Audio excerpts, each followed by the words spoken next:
Hello and welcome. The topic for today is the best diet for multiple sclerosis. The Live Disease-Free diet is the very best diet you can follow when you want to recover from multiple sclerosis or any other chronic disease. Because the biggest cause of chronic disease are parasites, a parasitic infestation.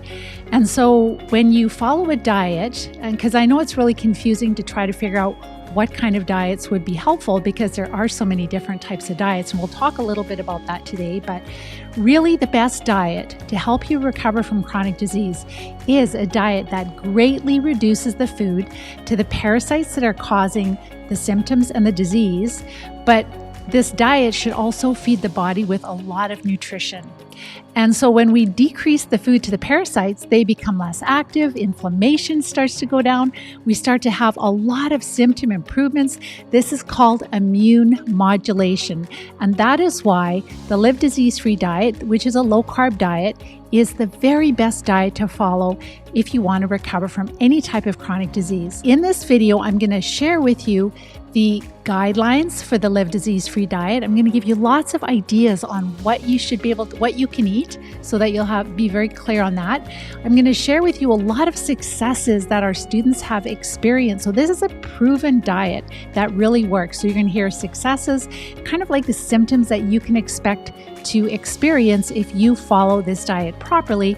And then at the end, I'm going to give you some amazing resources so that they're free, and then you'll be able to start implementing the Live Disease-Free diet and starting to have symptom improvements right away.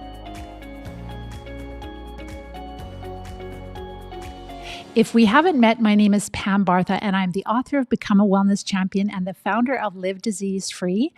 And I love talking about this topic because the best diet to recover from multiple sclerosis and other diseases, it's free. Like, it's not something that you should have to pay for.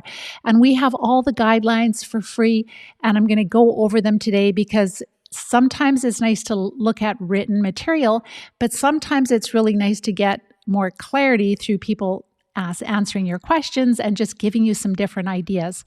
So let's first talk about the guidelines. So with respect to the guidelines, I've got some really concise guidelines for you that I'll be sharing with you a little bit later on that you'll be able to access. But basically, the Live Disease-Free diet is a diet that is lower in carbs. So the target is to get down to, for recovering from chronic disease, the closer you get down to 30 total grams of carbs, you'll notice really amazing symptom improvements. And this is called immune modulation. And again, the parasites will be less active. And then you're going to notice that symptoms start to improve because the inflammation starts to go down. Your immune system doesn't have to work so hard. So we have the Live Disease-Free plan, and the diet, the Live Disease-Free diet, is the first step to recover. So again, you want to have symptom improvements right away. And that's the nice thing about the Live Disease-Free plan, is that you don't have to wait until you start treating the parasites. You can start having symptom improvements in as little as 1 to 2 weeks when you follow the diet properly. It's lower than the paleo diet, but it's not as low carb as the keto diet. So the difference, let's say, with Dr. Terry Wall's wonderful diet, which is more paleo, is that we're not having smoothies and we're not having alcohol and we're not having chocolate, just things like that. But we're getting the carbs down to a real target area of the 30 to 40 total grams of carbs. Anything below 50 is helpful. But if you really want to hit that sweet spot, we found that it's between 30 to 40. And the closer you can get to 30 total grams of carbs, the more symptom improvements you will notice. And I'll share with you later what kind of symptoms improvements you can enjoy with this. We are eating a lot of vegetables, and we're working up to 9 to 13 servings of vegetables per day. A lot of people are not used to eating a lot of vegetables. So that's why we have to increase based on, some of us are really nauseous when we're sick, when we have different types of disease. And so we might eat like a bird or a sparrow. So you're going to just be starting to eat what you can. And if you have inflammatory bowel disease, it's very important to avoid any type of vegetables that would irritate. So you just eat the foods that agree with you on the cheat sheet, I should say.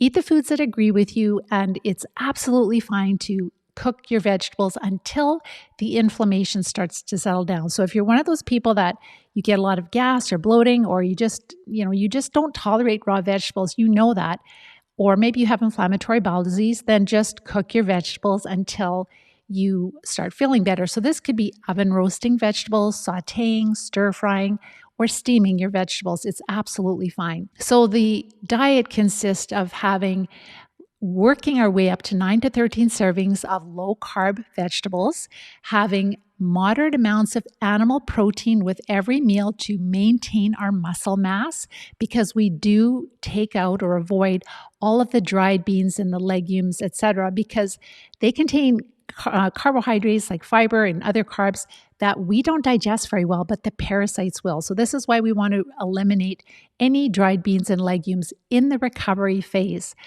And then we eat enough healthy fats to maintain our weight. So maybe we're someone who can afford to lose a little bit of weight, then you just eat normal, add some healthy fats, and it's really easy to lose weight. This diet is very satisfying, so you're not going to be hungry at all. But if you can't afford to lose weight, because very often the parasites make it so that we're not absorbing our nutrition and we could be underweight.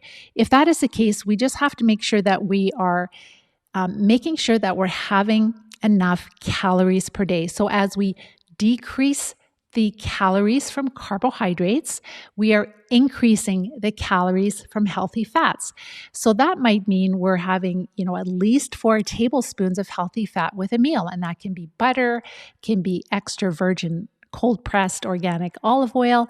It can be coconut oil. Again, try to get organic and unprocessed, or as unprocessed as possible, avocado oil, but just healthy fats. And that really helps to give us the calories to maintain our weight. We cannot, if you don't want to lose weight, you can't skip meals. You have to eat a lot.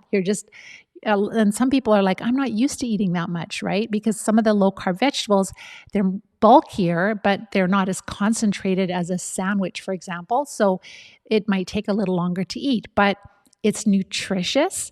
That's where the nutrients are coming from. And also so the minerals, for example, will help to alkalize our body. And the parasites don't really like the fats as much. The protein, it's not their favorite food. Their favorite food are simple sugars and carbohydrates. That's why we're decreasing that in the recovery phase. So we call it sometimes the prep phase, where we're getting ready to treat.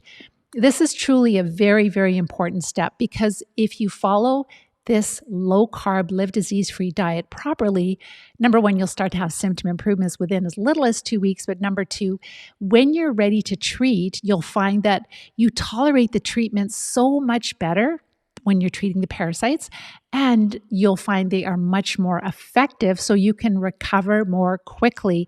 We have seen crazy symptom improvements with this diet, and I'll be sharing those with you. So this diet is dairy-free except for butter, grain-free, so we're not having any grains. And I thought, before, I'm like, am I going to be able to eat that way because I'm slim and maybe I'll lose too much weight? But no, you can maintain your weight if you eat enough calories. So it's grain-free, it's sugar-free, and dairy-free, caffeine-free, alcohol-free, but there are lots and lots of different foods we can eat, and I'll talk about that right now. I'll head over to the cheat sheet. So this is a cheat sheet that is available, and we're going to be, I have a post on my website. If you go to livediseasefree.com, you'll find it there under evidence or under research. I think it's under research. And then you'll find the Live Disease Free guidelines. There is a short video, it's less than 3 minutes, that explains the guidelines, and then there are the written guidelines. So to give you some ideas on what we can eat, because it's like, okay, we know what we can't eat, but what can we eat? It's very, very important that we avoid all sugar, right? Because sugar is the most basic unit of a carbohydrate, and that is the most favored food for these parasites. They do eat other food, but sugar really activates them. It's like putting gas on a fire. All sugars are avoided, and we definitely want to also avoid any type of sweeteners, because we want to get rid of our sweet tooth. If you get rid of your sweet tooth, you're not going to be a slave to it anymore. I don't eat desserts. And so when we have meals with friends, etc., and if somebody orders, and a lot less people are ordering desserts, I've noticed over the years. But if other people are having dessert, maybe it's at Christmas or another special holiday, then I'm absolutely fine. What I love to have is just a nice cup of herb tea, which is caffeine free, not decaffeinated, but caffeine free. There are so many lovely teas. One of my favorites is peppermint tea and spearmint tea. There's many different rooibos teas. There's ginger tea. There is like a sleepy time tea. There's a company called Tega, Tega, and they have caffeine free, and it's like an Earl Grey tea. It's an organic tea, so Tega, and it's an Earl Grey flavor. It tastes like Earl Grey with the different herbs they have in it. It's really, really lovely. So there's also raspberry leaf tea that will taste a little bit more like a traditional tea. So there's so many different teas, and you're never going to get bored. And what I want to promise you is that when you make these changes, your taste buds will change and you will love this way of eating. You will love these teas. You won't miss your coffee anymore. I haven't had caffeine for years and years, whether it's through chocolate or through soft drinks or through coffee or tea. I just have taken it out of my life just because I knew early on in my recovery from MS that that was highly advised. We know that caffeine will stimulate parasites. So if you eat this way following the Live Disease-Free diet, you'll have a lot of energy and you won't have those slumps where you need the caffeine. And so by avoiding caffeine, you just have a nice steady flow of energy all day. And so my husband, even who doesn't have chronic disease, he's adopted that also because he just feels a lot better. So give it a try. But when we're coming off of caffeine, we can definitely have withdrawals. We can have headaches. What I recommend is for people to, when they're making their coffee, maybe if they're grinding up beans or whatever, just to use like half caffeine and half decaffeinated coffee beans or the grinds. And that way you're decreasing the caffeine slowly so you have less chance of a headache. But once it's gone, you'll find that you feel a lot better not having caffeine. Very important. So we want to get rid of the sweet tooth because we know that in the future, once we've recovered and we have our health back, we don't want to struggle with these cravings. So it takes usually 7 to 10 days before the cravings are settling down tremendously. And we can really help the cravings settle down also by eating regularly. So with the Live Disease-Free diet, we're having 3 meals a day, we're having snacks, big platefuls of food. Even when you're not hungry, eat. And that is if you don't want to lose weight. I mean, if you don't mind, like there are some students that are like, oh, I would love to lose weight. And it's not our goal. Our goal is to recover from disease, but that's just a benefit from following this diet.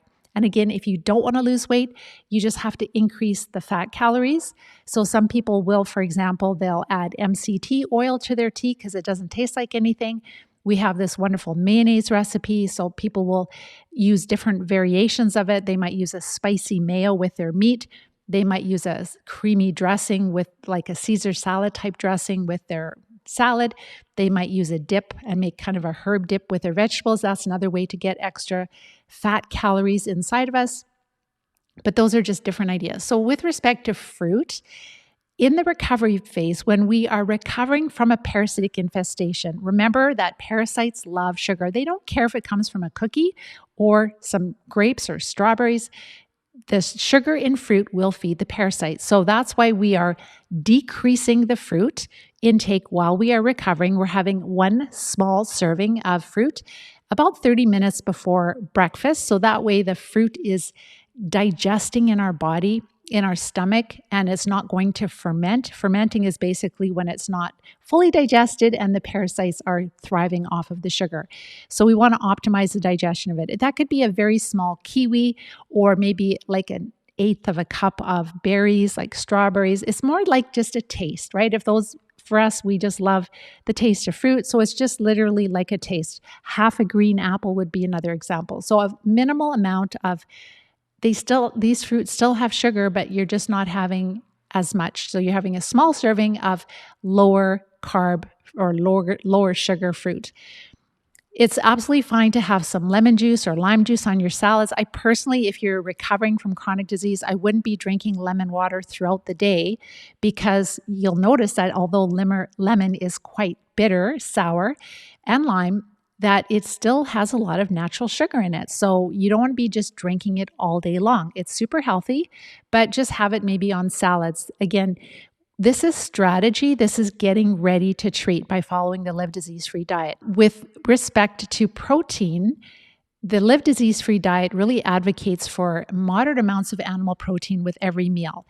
And so, for those of you that are more plant based, this diet is mostly plant based. So, like our plate is brimming with vegetables, and we just have for women maybe 3 to 4 ounces of animal protein, for a man, maybe 4 to 5 ounces, not huge amounts. If you have a large amount of protein from animals with one meal, you may feel worse because your body can actually convert it to glucose. So, excess protein intake, animal protein intake, can be converted to sugar, make your blood sugar go up, which will feed the infections, which will make you feel worse. And trust me, we've been doing this long enough to see that this really does impact students. So, but moderate amounts of protein helps you to keep your muscle mass. And what we found with this diet is by having healthy fat and also the protein, the complete protein, that it really helps us to have more mental clarity and stamina and strength. It just really grounds us, and it helps us to get past the cravings. So, with respect to meat, some people don't like pork. Pork is absolutely fine. If you like it, it's very cost effective.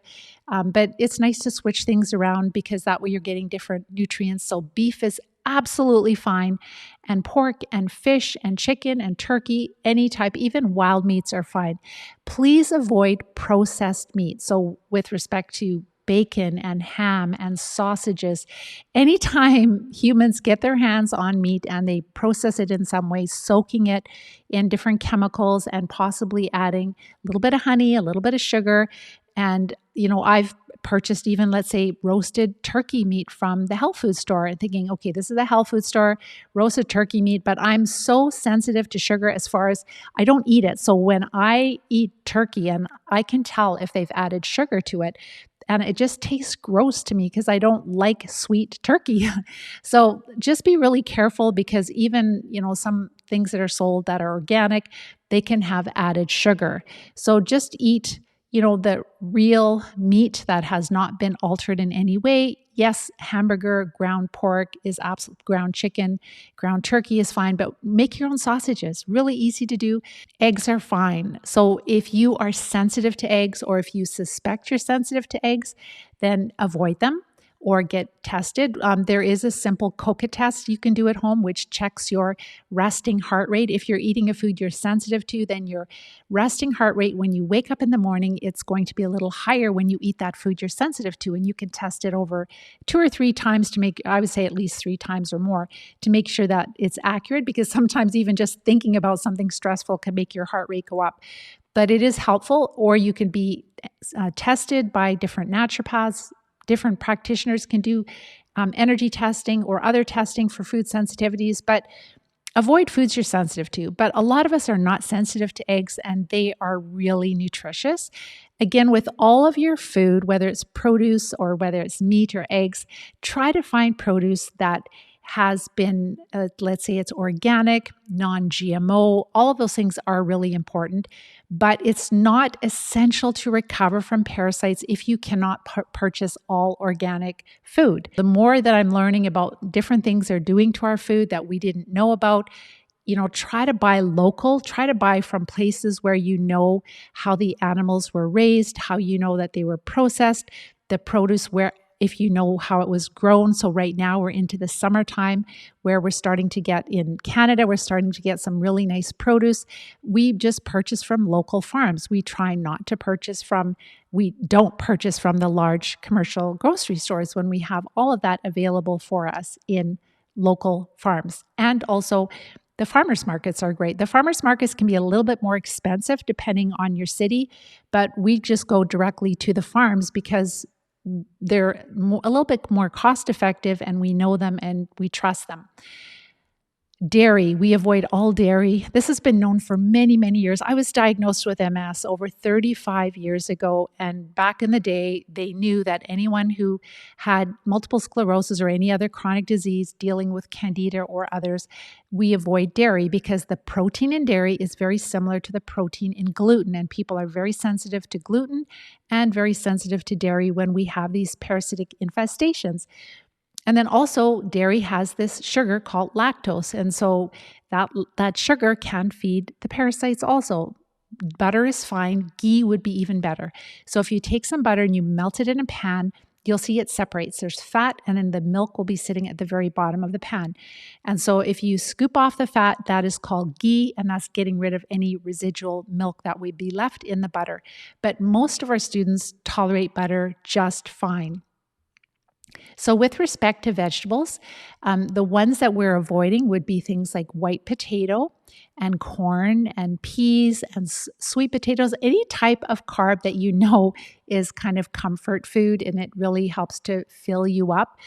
So, again, white potato, corn, sweet potato, yam, but we also avoid legumes and dried beans and peas because all of those are higher in carbohydrates, and then we're just not going to notice any symptom improvements. Again, they're healthy foods when eaten in the right proportions, but when we're recovering from these incurable diseases, which are not incurable, but it's just caused by parasites, we have to make the life for these parasites inside of us a little bit miserable. We're not going to be able to kill them because our body will maintain a specific glucose level.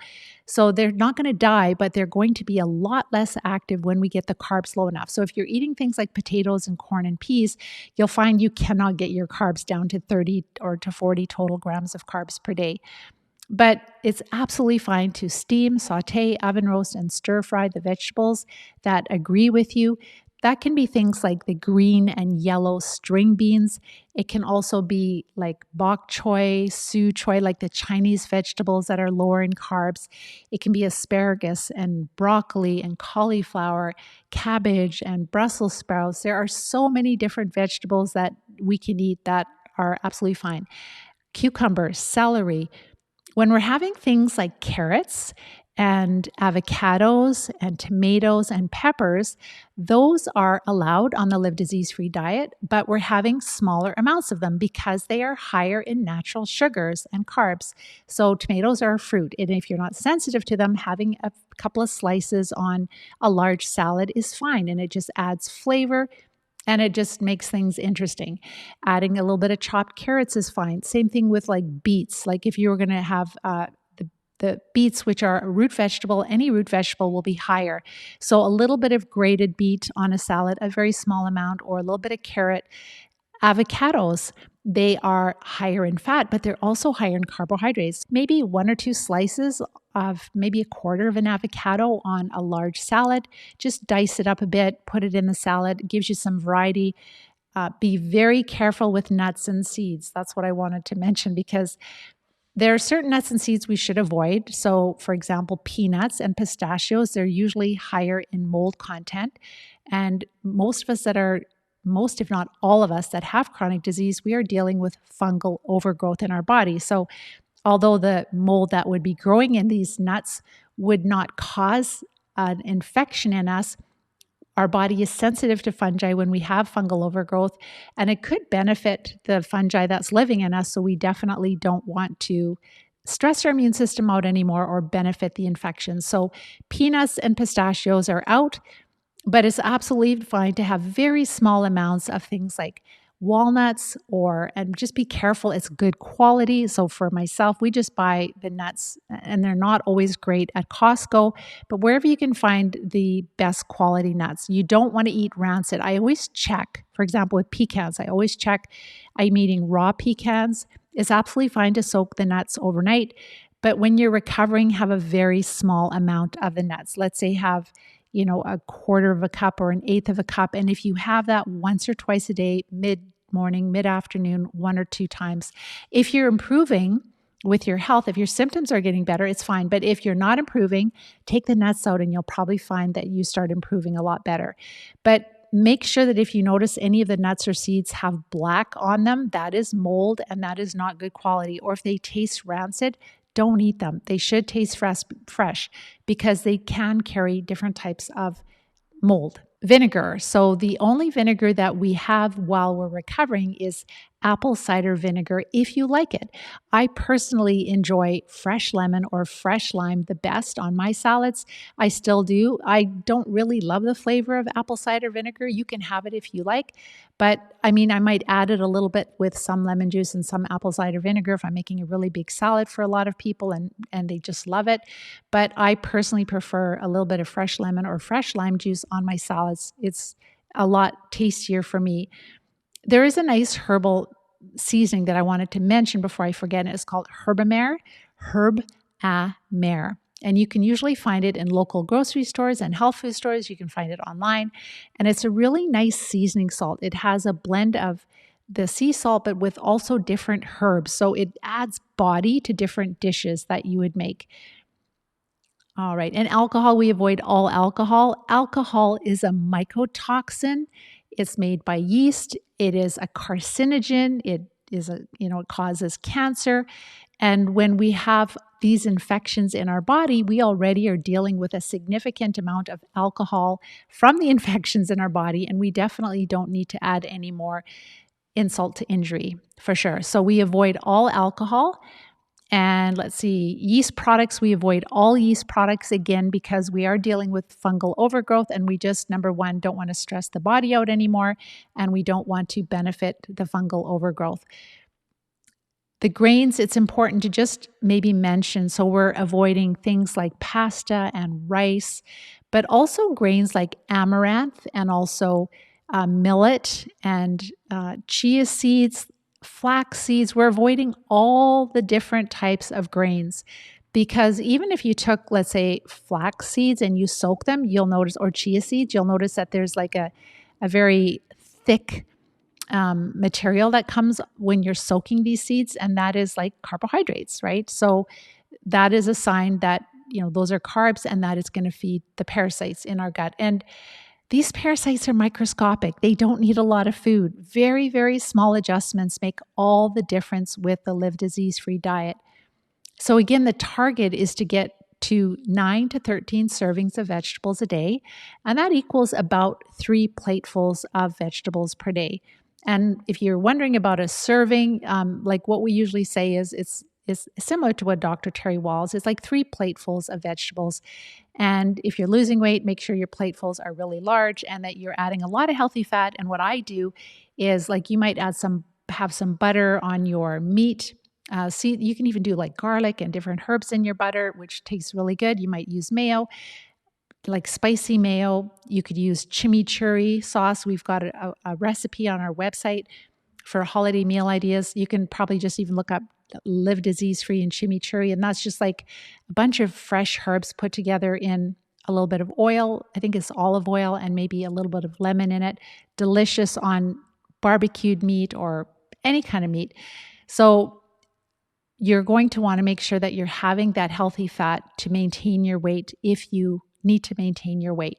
But we have found that getting down to the 30 to 40 total grams of carbs, closer to the 30, if you're really sick, you're going to find tremendous, tremendous benefit. And before I forget, I just wanted to mention too that, when we have these parasites, we're usually dealing with gut issues. It's either diarrhea or constipation or a combination of both. We might have constipation for a few days and then it switches to diarrhea and then back and forth.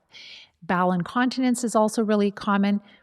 So when you are starting to change your diet and you're decreasing the carbs, what we want to do is we want to definitely make sure that we're having daily bowel movements. So this is where it's important to use a supplement to help you to have a daily bowel movement. The constipation is caused by the parasites.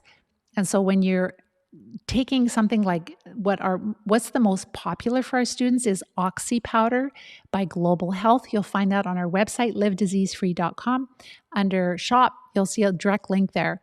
And whether you take 1, 2, or 3 capsules before bed, it helps to promote a bowel movement. There's also Vitality capsules if that's not enough, but most people find that the Oxy powder is enough. So getting the bowels moving is really important because if your bowels are not moving, then the toxins are building up in your intestines. They're crossing into the blood. They're moving throughout the body. Your liver is trying to detox it, but sometimes can't keep up.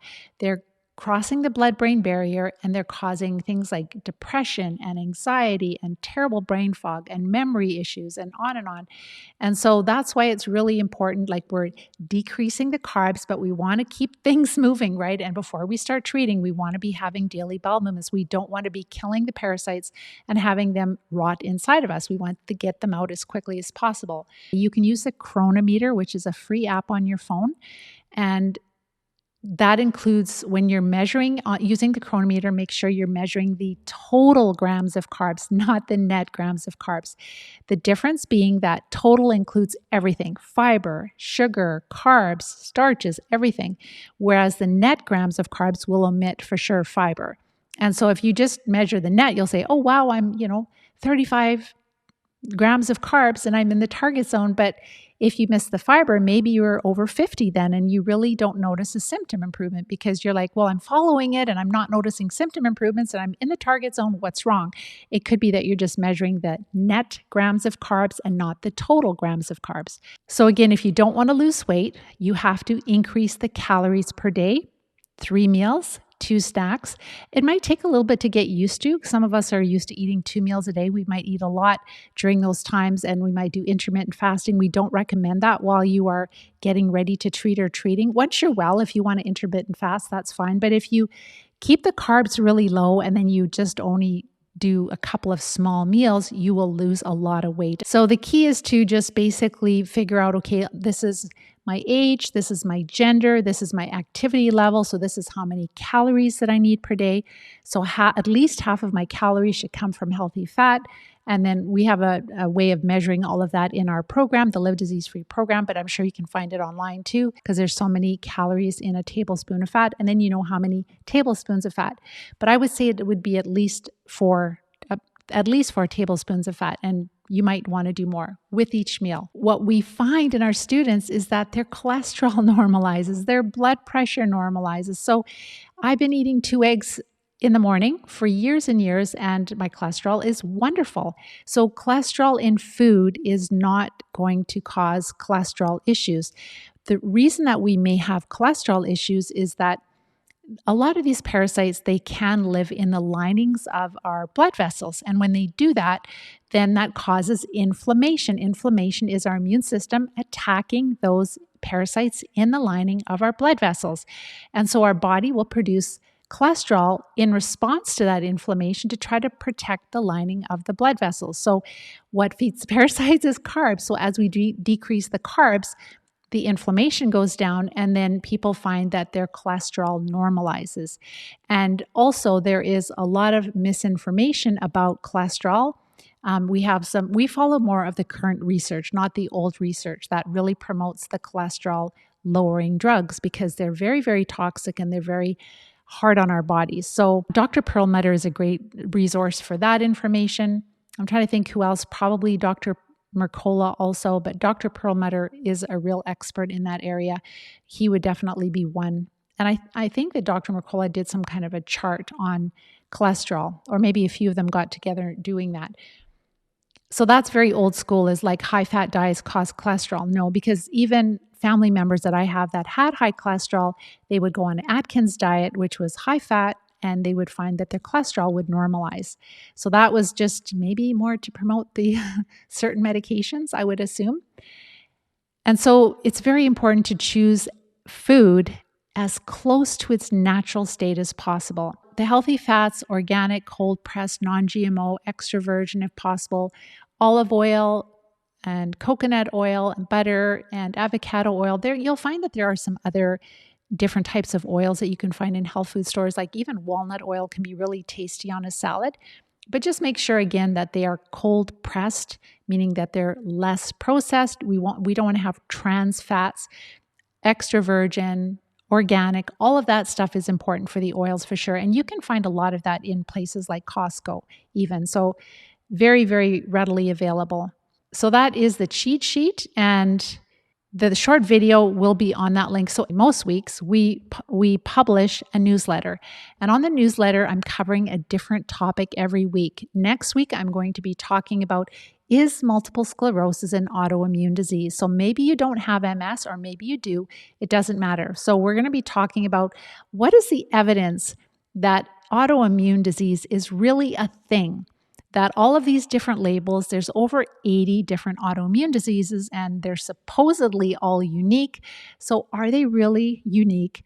Is there really such a thing as autoimmune disease? And so I'm going to provide a lot of information, making it simpler so that you can understand. And I think you'll be quite upset when you see this because it's like all of this is really leading us to this sickness industry where we are using immunosuppressive drugs because we all have autoimmune disease instead of treating the cause, which are infections. And the research is really showing that the greatest trigger for autoimmune disease is infection, is parasites. So stay tuned for next week, same time. I'll be going over that. And I really hope that you share all of this information with others because that is how we're going to bring change.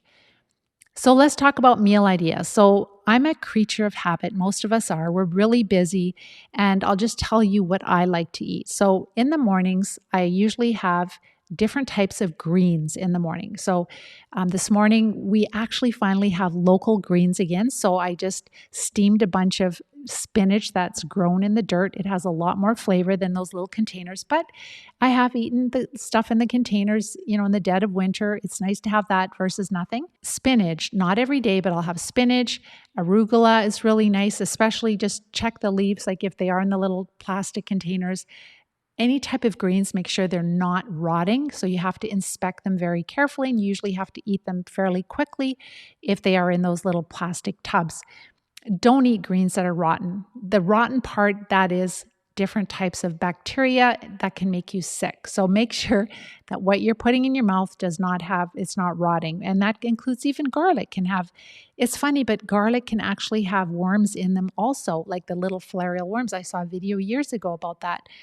So just make sure that you're switching up the different greens so you're getting different nutrients. And like if you're having spinach all the time, you might get a little bit more oxalic acid, which might be a little bit harder on your thyroid, especially with the parasites. A lot of people have issues with their thyroid, but steaming those type of vegetables, so steaming spinach is helpful. But there's baby kale or else even just fully grown kale. If you get some that's more tender, or you can saute them. There's also collards. Bok choy is great too. You can stir fry bok choy. You can make a stir fry for breakfast, or you can have a stir fry for supper, and then you can just have extra for breakfast. You can make, if you don't like eggs, you can have, and that's what I have, greens with extra virgin olive oil and a couple of eggs done differently. Could be flipped over, sunny side up, could be boiled, it could be scrambled, it could be an omelet.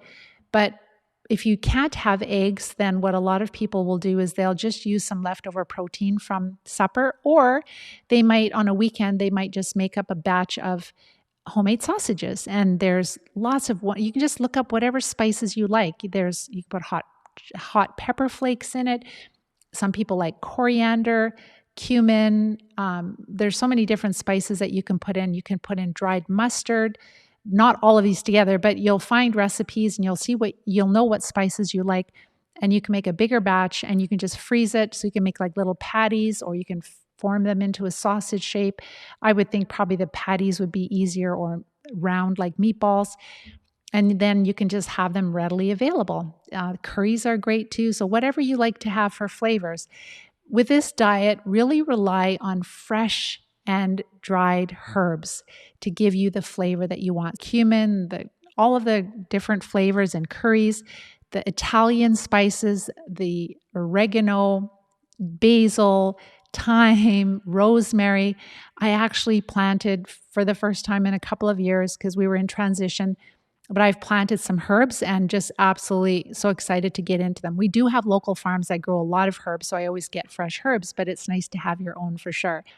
So really rely on different herbs, and turmeric is really great, and garlic and ginger, fresh ginger. Like get one of those zester graters. It looks like a ruler, and it's just, you can just run over the garlic, or you can run over the ginger over it, or turmeric. Just be careful with turmeric because it stains incredibly easily. So keep it on the cutting board and your hands, might want to wear rubber gloves because your hands will be very, very orange. But all of those flavors just add so much. And then with seasoning mixes, I like to look for recipes. I just do, let's say, chicken rub, and I'll find some recipes, and then I'll just pick a recipe that has a lot of good reviews. And then I'll make a bigger batch of it. So it might have some onion powder, and it might have some different herbs and salt, etc. And then I have my own blend of herbs, and then I will use that on the chicken. I've got herb Provence that I just made my own. You don't have to, you can buy herb Provence too. Just make sure that when you read the ingredients that it doesn't have maltodextrin, it doesn't have fillers, etc. in herb blends for seasoning. So you can, like, the safest is to buy your own, or to make up your own seasoning by mixing things together. You can make your own taco seasoning. Very easy too. Again, just mixing a few herbs together, making a little bit of a bigger batch, putting it in a little jar, labeling it, and that way it's really easy. Like if you're cooking up some meat and you want to have some taco seasoning, you just throw that on, or chicken rub or beef rub or whatever. So there's so many different flavors, and I can't remember the name, but you might even be able to find that in certain cities. Like I was in Calgary, Alberta, Canada, and there's this spice company. You can order it from online also, but they have so many different types of blends of herbs and spices, and it's very pure. So that is a kind of place that I would definitely trust, and just like very unique flavors. So use those kind of things. So whether you're oven roasting or you're baking or you're barbecuing, frying, whatever you're doing, just use a variety of herbs to definitely prevent boredom. And so Italian spices and curries are fine, and Greek spices are great. So there's all different ethnic groups, and Mexican, I love Mexican, the cilantro and the lime and all of that is just absolutely amazing. So that's how I prevent boredom. And when you get in the swing of this diet is really easy. You just cook a little bit extra so you have leftovers, so you're not cooking all the time. That's what we do. And that way we cook enough so we might have like a lunch and then another meal during the week. And then you might build up a couple, 3 things, and then you don't have to cook for a few days, right? And you can make a huge salad that can last. And right now the lettuce is grown more locally, so it's going to have a lot more flavor. So it's just a really great time. And even things like the bok choy is so amazing now. And yeah, we're just starting to get into the vegetables that are grown local, and we're starting to grow our own again too. We just did some peppers and some tomatoes, and we're just putting in some more beds for lettuce, etc. So breakfast, I like greens and eggs, or like I said, you can use any other kind of meat, or making up your own sausages and freezing them and just taking them out easily. For lunch, I like to do a big salad. So that's usually, I really like romaine, but leaf too, whatever looks good that we're purchasing. And so it'll be leafy green, a plate full. It takes a bit to eat it. And I will just put garnishes of, for sure, cucumbers, and I like onions. I like to do sweet onions that are not too spicy and hot, but it's a garnish, right? And then I'll add a little bit of peppers, just a small amount. I don't like a lot of pepper on it. It's too sweet for me. Again, you get rid of your sweet tooth and then you don't really appreciate it. Celery is great to add on. I'm trying to think, a little bit of tomato or a little bit of avocado. And then I just drizzle the olive oil. So I'll just drizzle it like this, and then I'll drizzle it in the different direction. And there will be olive oil and lemon juice left on my plate when I'm done. And I will scoop it up with a spoon because I want the calories. And olive oil is pretty expensive these days anyhow. So to maintain our weight, again, we have to concentrate on eating enough, right? And so as we're decreasing carbs, we have to substitute that with something. And the fats are very rich in calories. So we have to decrease, as we decrease the carbs, we're increasing our fat calories. We avoid different whey products and smoothies because whenever you grind up fruit or even carrots, etc., you are processing the sugars. You're making them so that when you drink, the smoothie, your blood sugar is going to go up, and that is going to feed the parasites throughout your body, and they do not need 3 meals a day. So very important to avoid all smoothies. Do not process your meals. We've had some students, they're in a hospital or a care home and they might not be able to swallow. That's something that comes with advanced disease. So then it is absolutely fine to process your vegetables, etc. So, but then what you would be doing, and you just would add your animal protein and the low carb vegetables and a little that healthy fat, and you would grind it up, and it turns into like a cream soup.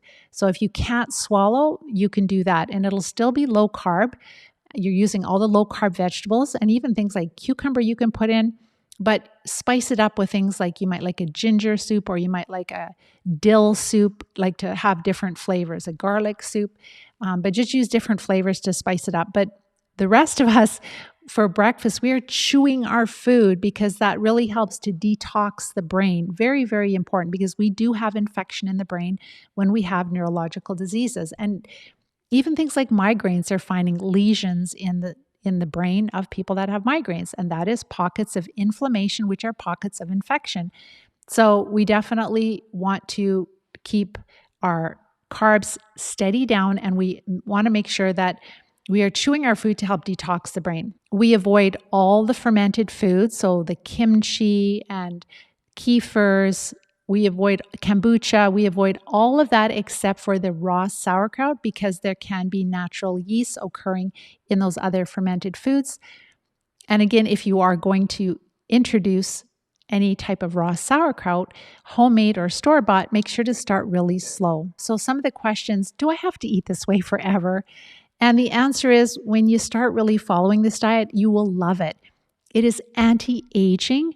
You will have so much more energy than you ever had. So you'll love this way of eating. It tastes so good. And once you've treated the parasites really well, then you'll find what works for you, and you will increase the carbs back a little bit, but you're not going to go back to the old way, because the old way helped to bring you to this place of chronic disease. And the difference between calories and carbs, again, so carbs come from different types of fruits and vegetables. There are no carbs in meats and fat. And calories is what you need for energy. So you can get calories from carbs and you can get calories from fats. And we are decreasing the calories from carbs and we are increasing the calories from fats to give us energy and to maintain our weight. I'm not against the vegan diet at all. And I totally understand if you can't, or you choose not to eat any animal products, that is your own choice. I totally understand that. But to be honest, we have not found that it is very easy to treat a parasitic infestation at this time when we're just solely eating the vegan diet. So our students that are vegetarian, if they add in a little bit of eggs and maybe fish, possibly chicken, they're getting enough protein, they're maintaining their muscle mass, and they're still eating mostly vegetables, like heaping plates of vegetables, and they are fine. But if we take out all of the animal products, and if we also take out all of the dried beans and legumes, and we're taking out all of the grains, and we're really limiting sugars, a person would fade away just eating low-carb vegetables and very minimal fruit and very minimal nuts and seeds. And it wouldn't be a healthy diet, right? You'd be missing too many nutrients. So unfortunately, we discourage the vegan diet until you're well. And maybe things will change. Maybe we'll have a bunch more doctors and researchers that are really finding better ways to treat the parasites more effectively and taking it on. But in our experience, and we've worked with hundreds of people, at least 1,000 people and more, very like in a very, not intimate, but like we're working closely with them for 3 months and longer. And we have found that anyone who attempts to just follow vegan, like I won't even work with them right now because I don't want to see them suffer and I don't want to put them in that situation. So it's unfortunate because they thrive on carbohydrates and a vegan diet is really high in carbs. But I mean, you can still, if you're following vegan, you can still decrease all the processed carbs for sure. But there again, then it gets to be more difficult to maintain your weight and to, we're not going to digest the beans and legumes very well. All right, so what do our students notice when they follow the Live Disease-Free diet? It is absolutely wild. And it's not just our students, but I've done videos on the diet, on the Live Disease-Free diet, and people are reporting back to us all the time that we're not even working with. And they're like, this has changed my life. Like just the diet alone has changed my life. So this is something that you can do right away. You can start to implement. You can start feeling a lot better. I have all the resources for free for you. So our students notice that within 1 to 2 weeks, they start to have more energy. Their brain fog starts to clear. They're able to think more clearly. They're able to remember things better. Their bladder really improves. That's one of the first things that improve is bladder function. And when they're not getting up so many times throughout the night, they notice that they're able to sleep better, and then they have more energy. So it all kind of lines up together. So they're sleeping better, they have more energy, they're happier, they start to feel kind of like their old self. Their spasticity can decrease, pain can decrease, numbness decreases, tinnitus can decrease, vision improves. We've even had at least 4 students quite recently over the last few months here that had diplopia, which is double vision, and just with diet, that corrected. Again, inflammation is going down because the parasites are less active, they're producing less poisons, the immune system is working less, and then people are noticing life-changing improvements. They have more strength, they're able to walk a little bit better, especially with less spasticity, and they're less bloated, their digestion starts to improve. So anxiety is another big thing for some people. Anxiety will really decrease. So there are huge, huge benefits to this diet. And it doesn't take long if you get, and it's just all about getting the carbs into the target zone. Resources for you that are free. Number 1, there is the Live Disease-Free Diet Guidelines on our website, and there's a short video on our website under research.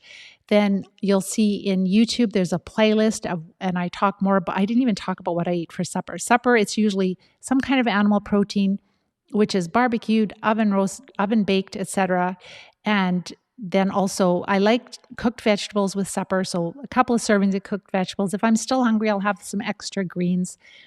And there you go. That's what I'm a very simple way of eating.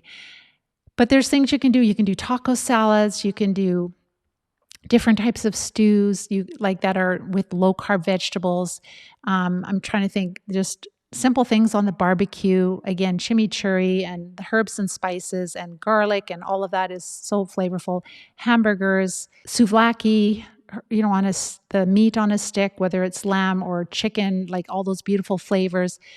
So there are so many things you can eat. And then the salads, you can vary them also. You can do Greek salad, you can do Caesar salad, you can do other salads.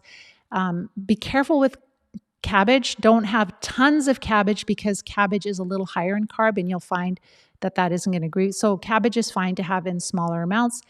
Don't eat like 3 cups of Brussels sprouts. You'll notice that the carbs add up a lot to that. So this is where you use a chronometer and you can kind of get a sense like, oh, I didn't realize there were that many carbs in that vegetable. So I can eat them, but maybe I'll have a half a cup of Brussels sprouts and not 3 cups of Brussels sprouts. So again, the diet is on our website, livediseasefree.com. Start to implement it. Follow it closely. Follow the steps that I have laid out. Watch my videos and make up a plan of what you're going to eat. Notice symptom improvements. Learn about the parasites. And then if you need help, if you need support in treating them, we have a proven plan called the Live Disease-Free Plan. And if you need support in treating, because it's something that's unfortunately a lot of our doctors are not skilled at yet, then make sure to watch my masterclass training to learn more about the steps we take to recover. So this diet is the first step. It's crucial, first step. But there are other steps, right? And we also need to treat. And so that's all in my masterclass training. And then if you're like, Pam, yes, I want your support, then after you watch my masterclass training, you can fill out a form and then you'll get an email. If you're ready, you'll get an email with how to book a time in my calendar. And you can get all your questions answered. You can get started very quickly and recovering. Again, diet is the first step. It's not the end all be all as far as recovery, full recovery. Like you have to treat the parasites also. But this diet is the one that will help you to have the most symptom improvements to also help the parasite drugs to work and the herbs to work better for you. And then also to help you to tolerate them, right? Because you don't want to just be taking small amounts like, oh, I feel terrible. You want to be able to feel well and treat more quickly and get on with your life more quickly. So that is my hope for all of you. And that's why I'm doing this work, is that I want you to know there is a better way to treat all chronic disease, including MS. There is a best diet for MS. And the reason being is that this is the only diet that really considers the cause, which is parasites. So watch my masterclass training if you are ready and you need support. Otherwise, if you enjoy these educational talks I give, please like, share, and subscribe. And I'll see you next week with Is MS an Autoimmune Disease? Take care. Bye-bye for now.